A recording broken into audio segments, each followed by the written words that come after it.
también, bueno, quien hoy también nos honra con su presencia es el doctor Leal Koch, que es director de investigación del Melissa Institute en Chile, médico epidemiólogo, y bueno, vamos un poco a contarles algunas de las conclusiones de este estudio, ¿sí? Gracias, Elar, te escuchamos. Hola a todos.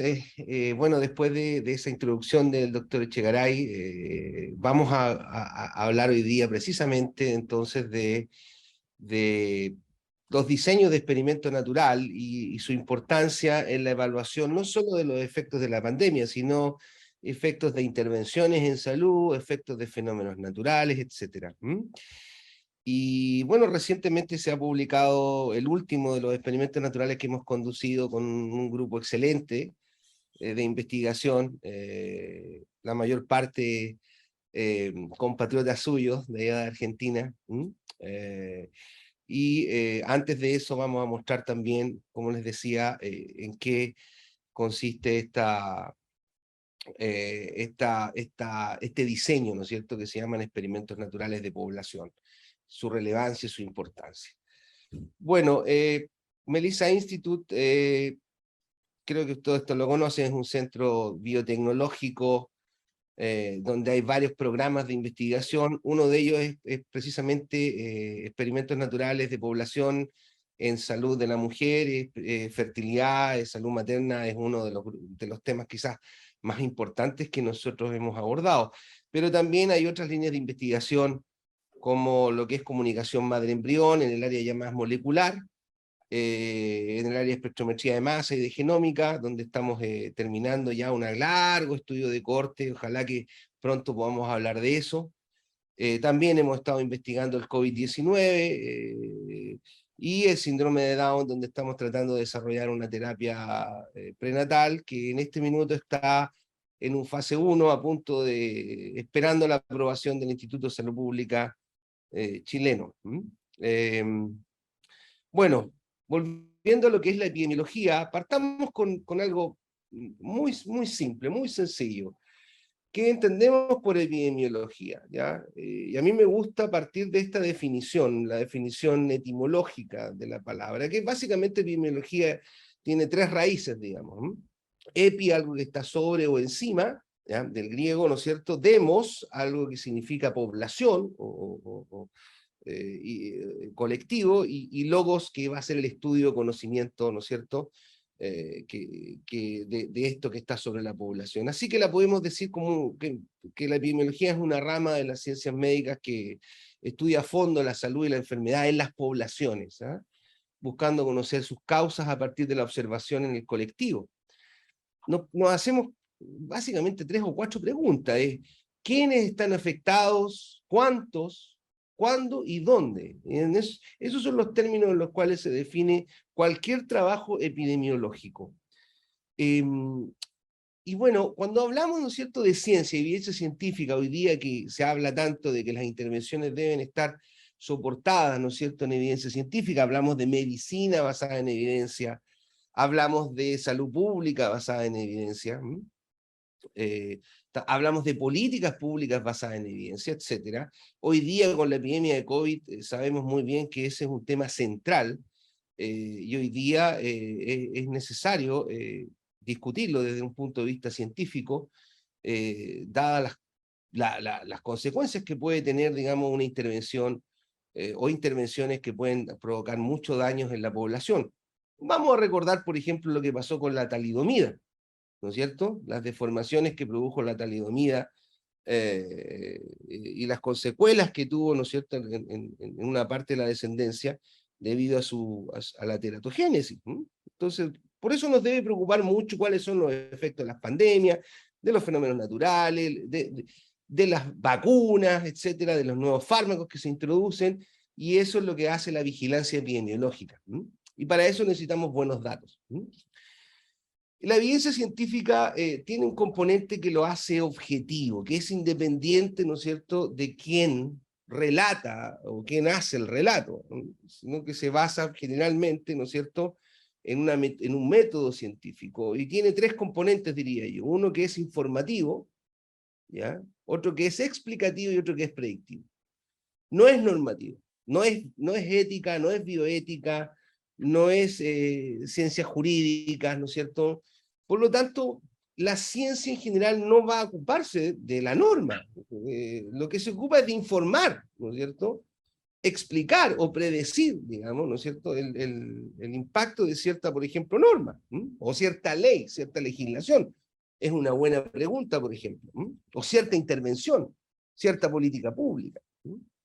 Así que debemos tener siempre claro que esto le da cierto componente de independencia desde el punto de vista interpretativo, moral o ético. No quiero decir que la ciencia no deba realizarse con una cierta moral, una cierta ética, ¿verdad?, profesional, etcétera, ¿no es cierto? Está el código, hay varios códigos que nos permiten decir hoy día que la investigación, ¿ya?, debe ser conducida bajo un marco de respeto del ser humano, que lo sabemos ya, ¿no es cierto?, desde el año 48, desde los experimentos que hacían, ¿no es cierto?, los nazis, digamos, en los campos de concentración.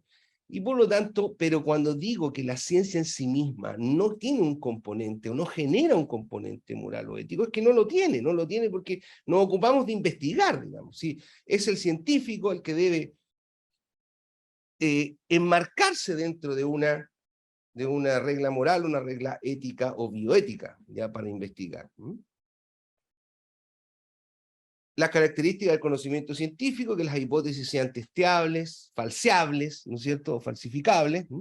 Algo que no es falsificable, algo que no puede ser refutado experimentalmente, no pertenecería a la ciencia propiamente tal. Debemos ser capaces de cuantificar los efectos y estimar un nivel de incertidumbre. Debe ser reproducible e independiente del operador o del investigador. Podemos cambiar las condiciones iniciales. Por ejemplo, podemos conducir el mismo experimento natural en Argentina, en Chile y en México. Hoy día vamos a hablar de estos tres países donde conducimos experimentos naturales de población. Y uno dice, bueno, la hipótesis debería ser, si es una hipótesis causal, que es independiente, ¿no es cierto?, de nuestros métodos, ¿ya?, y del grupo investigador que lo hace, deberíamos nosotros encontrar más o menos las mismas relaciones de causa y efecto. Y bueno, y las entidades con las que experimentamos en ciencia son reales o aproximadamente reales.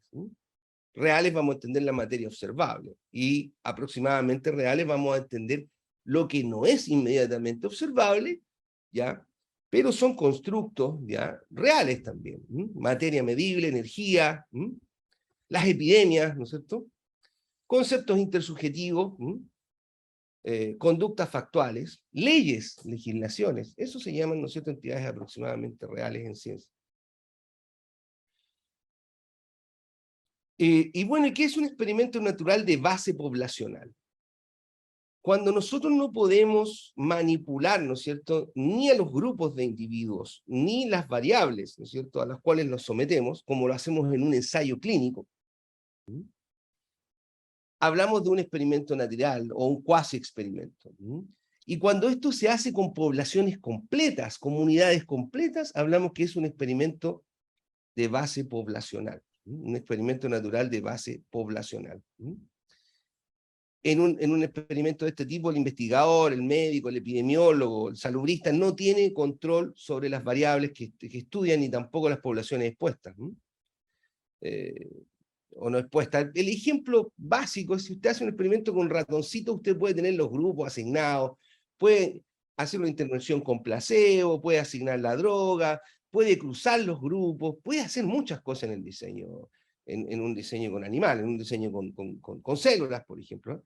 Ya en un estudio clínico, un ensayo clínico que tiene, ¿no es cierto?, normas y limitaciones éticas, también podemos, ¿no es cierto?, manipular hasta cierto punto las variables y a lo que exponemos a los individuos.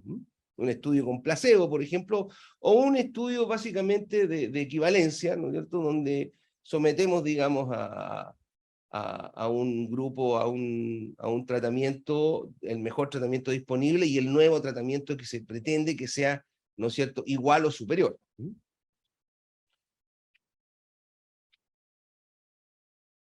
Cuando evaluamos, ¿no es cierto?, la evidencia, establecimos una cierta jerarquía en ella. O sea, hablamos, digamos, de cuál es el menor nivel de evidencia, la opinión del experto. Entonces, esto es una cosa que es sumamente importante porque uno encuentra en el público en general, y uno lo ve constantemente en la televisión, lo ve en los programas de noticias, de noticieros, incluso en las universidades, ¿no es cierto?, se invitan expertos, digamos, a hablar de cierto tema. Y tenemos que considerar que cuando no hay evidencia objetiva, esta opinión del experto debería ser, ¿no es cierto?, considerada, pero siempre como el menor nivel de evidencia, desde el punto de vista de la evidencia científica. Se basa, claro, en su experiencia, en otras investigaciones, etcétera, pero si no hay evidencia directa de lo que se está investigando. Y luego vamos subiendo en ese nivel de evidencia desde estudios ya de informativos, de frecuencias, de información incluso cualitativa, pero todo eso va armando, ¿no es cierto?, algo que le está dando un poquito más de soporte, ¿no es cierto?, a informar un problema o a hacer un diagnóstico de situación o incluso una supuesta intervención. Y luego ya vienen los ensayos clínicos, los experimentos naturales, los estudios de corte, los estudios prospectivos, y finalmente cuando ya se puede revisar toda esta evidencia, se puede hacer una revisión sistemática, un metaanálisis, se pueden cuantificar los efectos con relativa precisión, hablamos ya de que es el mejor nivel de evidencia. Así que por lo tanto, es sumamente importante hoy día considerar, cuando discutimos sobre con qué evidencia científica se están tomando decisiones para intervenir las poblaciones, considerar en qué nivel de jerarquía están. Y otra cuestión que me parece que es un concepto fundamental es que correlación no significa causa y efecto. ¿Por qué? Porque la mayoría de los estudios epidemiológicos, la mayoría de los ensayos clínicos se basan en correlaciones, ¿ya?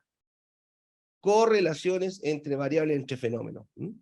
Y por lo tanto, debemos tener claro que muchas veces vamos a observar correlaciones simples, sencillas, y vamos a ver que estas no tienen, digamos, realmente una relación causal. Un ejemplo que es clásico en epidemiología fue cuando aparecieron estudios, ¿no es cierto?, en grandes cohortes que asociaban el consumo de café a la enfermedad coronaria.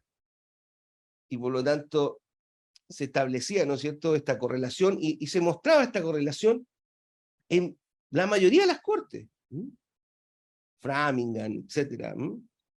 La corte de los 7 países, cortes famosas, digamos, y de largo seguimiento.